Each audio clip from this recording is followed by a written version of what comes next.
Estamos de volta com o programa Evidência. O trânsito nas cidades, e aqui em Sorriso não é diferente, ganha cada dia mais veículos, ciclistas e pedestres.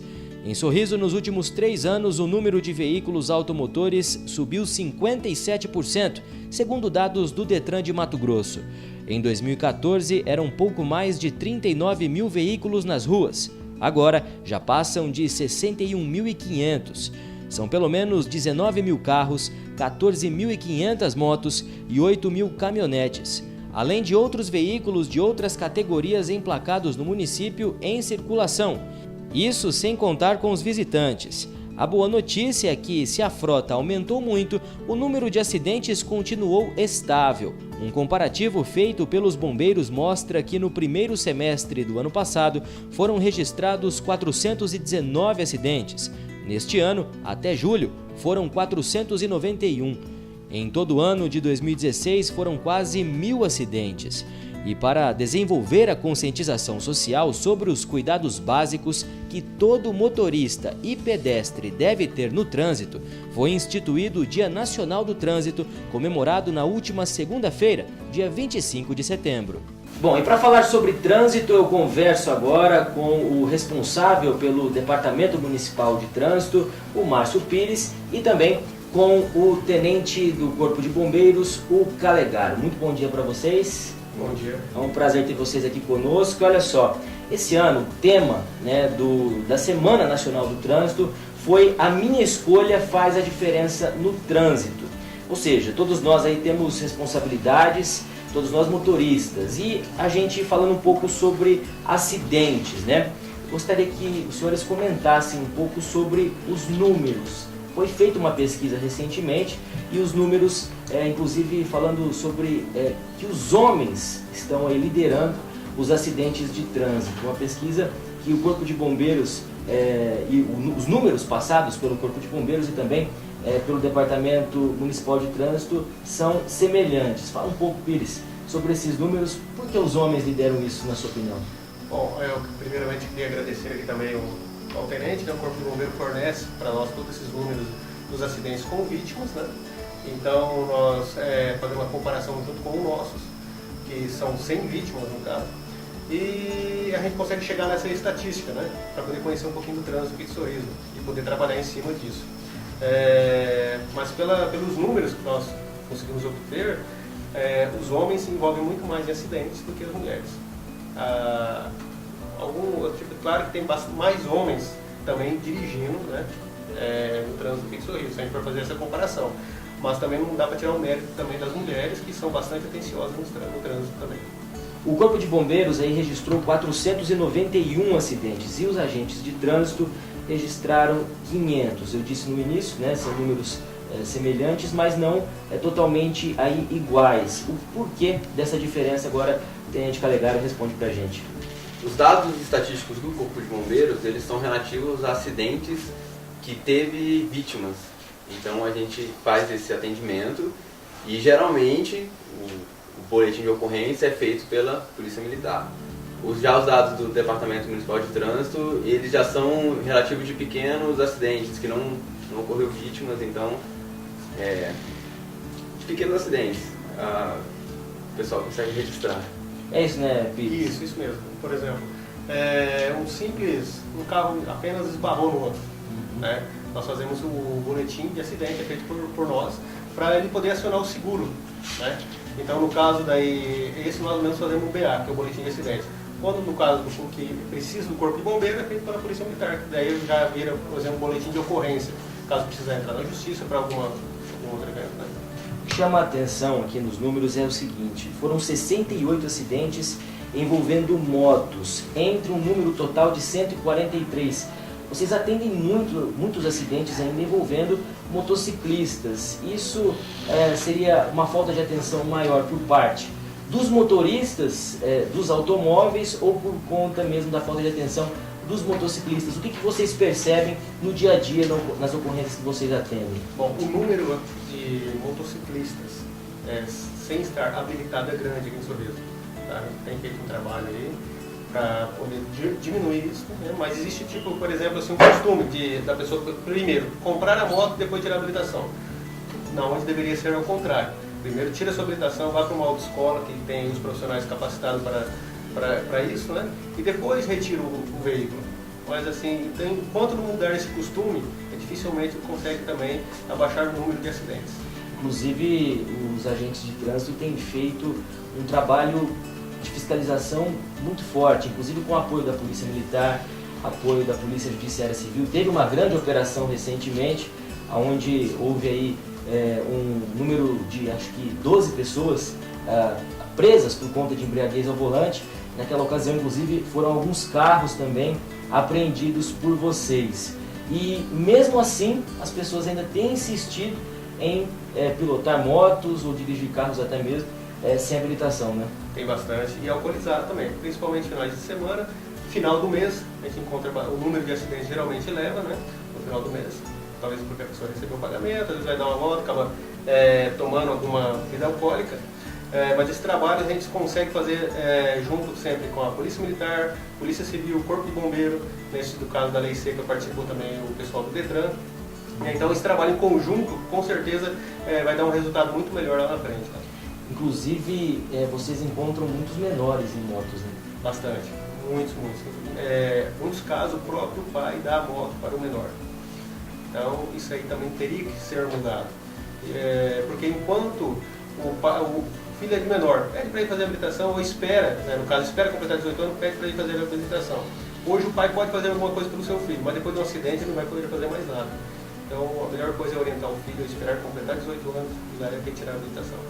Tenente Calegaro, o Corpo de Bombeiros também participou recentemente dessa operação da Lei Seca, estava presente, e o Corpo de Bombeiros hoje trabalha, claro, atende mal súbito, atende afogamento, atende ocorrências de incêndio, mas dá para dizer que o trânsito é uma das principais atuações do Corpo de Bombeiros. Falando aí dos acidentes especificamente, vocês atendem, o número de ocorrências de acidente é muito maior? Sem dúvida alguma. Hoje na nossa rotina diária, ela é tomada, repleta para acidente automobilístico, né? Envolvendo o trânsito em geral, porque ele tem acidente com pedestres, com motos, trânsito em geral. O número é muito superior em relação aos resgates e afogamentos e incêndios. Dá para dizer que os acidentes de trânsito ocupam aí quantos por cento do tempo de vocês? Se a gente pegar 30 dias de referência, com certeza 80% das ocorrências envolvem acidentes recorrentes ali do trânsito. Agora, uma opinião de vocês, opinião pessoal, primeiro aqui do Pires, sobre a questão da conscientização. Vocês, agentes de trânsito, fazem um trabalho de conscientização, inclusive nas escolas, até para as crianças passarem para os pais, né, algumas questões de trânsito, mas isso tem dado resultado? Vocês têm sentido? Ou você acredita que o motorista ele só aprende quando mexe no bolso dele? Não, eu acredito assim que, por exemplo, a gente vem fazendo um trabalho desde o começo do ano forte, orientativo nas escolas, nas empresas. Mesmo com o aumento da frota de veículos do município, o número de acidentes não cresceu em relação ao ano passado. Então esse trabalho está surgindo, é feito.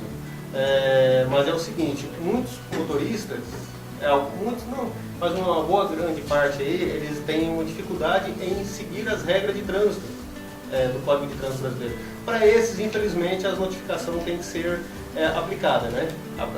Lembrando que o agente de trânsito não faz multa, faz notificação. Após o prazo, vira multa, né? Mas quem aplica a multa é o Detran. Então, para esses que não querem seguir as regras de trânsito do Código de Trânsito Brasileiro, né? Que é uma lei federal, então para esses, infelizmente, tem que ser a notificação.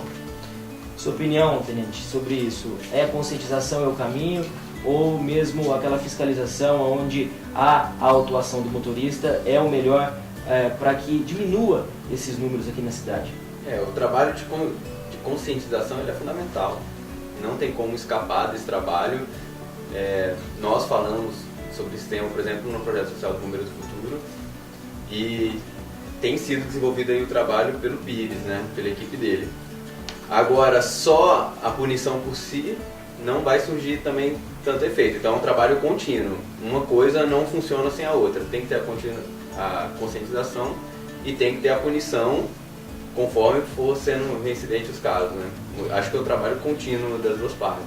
Agora, uma coisa que chama atenção nesses números também é o seguinte, olha, a maioria dos envolvidos nesses acidentes tem entre 34 e 38 anos. Depois, vem os condutores com idade entre 29 ou 33. Então são pessoas mais velhas que têm se envolvido em acidentes aqui no município. Seria confiança por tempos de habilitação? Então, lembrando que esses números da faixa etária de idade são acidentes sem vítimas, tá? Foi feito esse levantamento, né? Eu acredito que já no caso com vítima motocicleta tem bastante aí pessoas de menor, né? Menor de idade, né? Tem bastante, as ocorrências que nós vamos pelo menos, aquela euforia de pegar a moto e querer correr, né? Que eu acho que é um pouco da idade ali também, então tem bastante casos, né? Nós temos bastante casos, mas não conseguimos, nas nossas estatísticas, né, nós não relacionamos por idade, por exemplo. Mas, enfim, é comum a gente ter acidente com menores de idade. Sim, mas assim, justamente como o Pires falou, são acidentes pequenos, né, considerados pequenos, sem vítimas. Mas pode ser essa questão de confiança do motorista, é isso? Eu acredito que sim, um pouquinho de confiança, um pouquinho também da pressa. A pressa que a gente sabe no horário de pico mesmo, todo mundo tem pressa. A gente entende que todo mundo tem hora para chegar, hora para sair, mas todo mundo tem que se adequar ao seu horário. Então, às vezes você sai 5 minutos antes de casa, já dá uma diferença no trânsito aí. Você vai poder ter um pouquinho mais de calma no trânsito, poder parar nos cruzamentos. Então, 5 minutos, diminuindo um pouquinho a velocidade, com certeza vai fazer grande diferença no trânsito. Tenente, o senhor acredita que falta um pouco de bom senso, às vezes até para pedestres, para ciclistas? Essas pessoas também podem colaborar com o trânsito, né? Consideraria a pressa como o pior causador, porque a pessoa, quando ela está com o tempo um pouquinho de sobra, ela tem mais paciência para parar para o pedestre passar, ela tem mais paciência para aguardar ali o sinal mesmo no amarelo, para ele não precisar passar correndo. Então acho que muito dos acidentes é derivado, os horários de pico são os horários que mais causam acidentes, então é por causa dessa pressa que a gente diminui essa conscientização de dar valor à vida, né? De dar a vez, dar a preferência e deixar o trânsito fluir da melhor forma. Olha, Pires, eu sou motorista, né? Dirijo também, e por vezes vejo nas ruas ciclistas andando na contramão, ciclistas sobre a calçada. Uma coisa que chama bastante atenção, que até é bom a gente até orientar quem está em casa, é ciclista passando na faixa de pedestre. Essas questões todas, quando flagradas pelos agentes de trânsito, o que vocês têm feito? Nesse caso, nós chamamos a atenção deles apenas, orientamos, que ele na verdade a maioria dos ciclistas sabe que a faixa é de pedestre. Então, enquanto ele não estiver a pé empurrando a bicicleta, ele é ciclista. E outra coisa também, o pedestre, quando vai atravessar uma faixa de pedestre, não é porque ele está na faixa que ele já tem que chegar e atravessar. Muitas vezes o motorista do veículo ele não vai conseguir parar no momento rápido ali. Então, o motorista tem que fazer sua parte, mas o pedestre também tem que fazer sua parte. Quem entra de uma vez numa faixa de pedestre está errado. Então, nem sempre a gente pode culpar o motorista do automóvel. Então, chegou na faixa de pedestre, olha primeiro para o motorista. Pode fazer um teste. Se você pegar e dar aquele sinal de vida, esticar o braço, com certeza o motorista para. Podem fazer o teste, dificilmente o motorista não vai parar. Porque a gente vê bastante isso acontecer realmente, né? O pedestre, mas também vê muito motorista que não para na faixa de pedestre. Tem bastante. Então os dois têm que fazer a sua parte, né? Tanto o motorista quanto o pedestre. Né? Dá para dizer que se cada um agir conforme a legislação, não vai ter acidente de trânsito. Qual que é o prejuízo para o Corpo de Bombeiros em questão de trabalho? Né, essa questão porque a gente sabe, né, que o prejuízo para o Estado existe, para o município, uma vez que esses acidentados vão para a unidade de pronto atendimento, passam por exames, às vezes fraturam, enfim, tudo isso gera custo. Para o Corpo de Bombeiros, qual que seria o maior prejuízo hoje? Olha, em relação ao trabalho, como já faz parte da nossa rotina, a gente já considera, né, que pelo menos vão ter cerca de 5, 6 ocorrências oriundas de acidentes, né, em geral, falando em geral. Agora o custo disso é muito difícil levantar, mas é a maior parte do nosso custo, tendo em vista que nossa viatura roda mais, nossa ambulância não para no quartel. Por vezes, para manter essa ambulância, nós temos todo o material de atendimento pré-hospitalar, que são materiais, eles não são tão caros separadamente, mas eles são todos renováveis, então nada é reutilizável, né, no atendimento hospitalar. Então nós adquirimos muito material, gastamos muito material, e fora que esses acidentados vão para os hospitais, dos hospitais eles param de trabalhar, então se tu pensar numa cadeia é muito grande o custo, para a sociedade em geral é muito grande. Fora que toda a nossa estrutura está sendo mantida para fazer esse atendimento, né? Já que é a maior parte do nosso atendimento. E hoje vocês têm uma viatura. Exatamente, nós temos uma viatura e com a parceria da prefeitura, através do Funrebom, nós estamos prestes a adquirir mais uma. Só que nós vamos ter sempre uma em operação, nós não temos efetivo para manter as duas rodando, digamos. De qualquer forma, pode-se dizer também então que um prejuízo não ao Corpo de Bombeiros, mas até as vítimas seria isso, porque se acontece 2 acidentes de uma vez, vocês não têm condição de atender. Exatamente, com muita frequência acontece. Eu já peço até uma consideração da sociedade. Por vezes as pessoas ligam, hoje mesmo eu estava no quartel durante o almoço, por vezes as pessoas ligam e não, mas está tendo um acidente aqui agora, poxa, e já estava atendendo um outro acidente com uma criança vítima. Então a gente pede essa consideração da sociedade, mas é muito complicado. Porque é uma estrutura que está sendo mantida e ela vai ser mantida sempre, não tem como não ter o socorro na cidade. Mas à medida que a gente diminui esses acidentes, essa estrutura ela vai gastar menos, gerar menos custo para a sociedade em geral. Né? Pires, já que a gente está falando da parte orientativa nessa questão do atendimento às ocorrências, vocês do Departamento Municipal de Trânsito, vocês atendem acidentes com vítimas e sem vítimas? Muitas vezes eu vejo as pessoas em ocorrências que eu mesmo vou fazer alguma reportagem, pessoas pedindo, liga para os agentes de trânsito. Qual a situação que os agentes de trânsito atendem? Todas, com vítima e sem vítima. Só para lembrar, por exemplo, se tiver um acidente com uma vítima, normalmente vai ter uma viatura do Corpo de Bombeiro, 3 bombeiros, a Polícia Militar, no mínimo 2 ou 3 policiais, e os agentes de trânsito também, 2 ou 3 agentes de trânsito em um acidente. Então você vê como é que gera, tipo assim, um deslocamento, né? No mínimo 3 viaturas para um acidente. Nós atendemos acidente com vítima, sem vítima. A única coisa que nós não fazemos é o documento dos acidentes com vítima, mas nós orientamos todo o pessoal para ir à Polícia Militar, né, fazer esses boletins. E tem também, além dos acidentes, nós temos chamado dia inteiro por estacionamento irregular. Então é o dia inteiro, ou pessoas fazendo manobras perigosas na via. Então os chamados são o dia inteiro, das 6 da manhã à meia-noite. Esse tipo de ocorrência. Existe só uma diferença no tipo de procedimento, né? A parte burocrática. Vocês fazem um tipo de boletim, a Polícia Militar faz outro, dependendo se tiver vítima ou não é isso? Isso mesmo. Como é isso? Se tiver vítima, a gente encaminha para a Polícia Militar e eles vão fazer lá o boletim de ocorrência.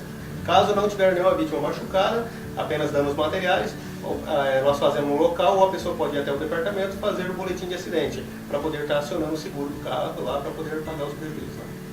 Bom, então pra gente encerrar, Pires, passa pra gente o telefone que as pessoas podem entrar em contato em caso de necessidade lá no Departamento Municipal de Trânsito. Nosso telefone lá é o 153. Na verdade, esse 153 só para avisar o pessoal, quando estiver em outra cidade, e se vocês precisarem também dos agentes de trânsito, ligue no 153.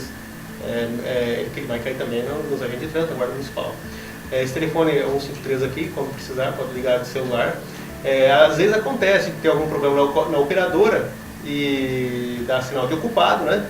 Mas só se estiver tendo esse problema com a operadora mesmo, senão a gente atende sem problema. O Corpo de Bombeiros recentemente estava com um problema nessa questão da operadora. O pessoal ligava no 193, tocava, não atendia, justamente porque não tocava lá na base. Tem algum outro número além do 193 que a população pode ligar?